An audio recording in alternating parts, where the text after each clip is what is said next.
Hi అండి, అందరికి good evening. Welcome to JP blog. నేను బ్యాంక్ పని మీద బయటికి వెళ్ళినానండి. అక్కడ రోడ్డు మీద ఈ నేరేడు పండు చూస్తున్నా. దీని కాస్ట్ వచ్చి 80 రూపీస్. తినాలనిపిస్తే ఎంత రేటు పెట్టైనా కొనాలి కదండి అని తెచ్చుకున్నాను. ఇది హెల్త్కి చాలా మంచిదండి. కిడ్నీలో రాళ్ళున్నా తొలగిపోతాయి, ఇంకా మెదడు గుండెకి సంబంధించిన వ్యాధులు ఏమన్నా తగ్గిపోతాయి. ఇంకా జలుబు దగ్గు, వర్షాకాలం కదండి, జలుబు దగ్గు కూడా తగ్గిపోతుంది. ఇంకా మొహం మీద ఉండే ముడతలు మొట్టమొదలు ఏమన్నా తగ్గిపోతాయి. శరీరానికి సంబంధించిన ఏ వ్యాధులైనా ఈ పండ్లు తినడం వల్ల తగ్గిపోతాయి. ఏ కాలంలో వచ్చి ఆ పండ్లు కంపల్సరిగా తినాలండి.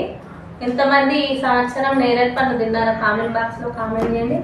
ఇంకా బయట వర్షం పడుతుందని చల్లగా ఈ చల్లదానికి వేడి వేడిగా సమోసా తెచ్చుకున్నామండి. మీరు ఈవినింగ్ స్నాక్స్ ఏం చేశారో కామెంట్ బాక్స్ లో కామెంట్ చేయండి. ఓకే అండి, బాయ్.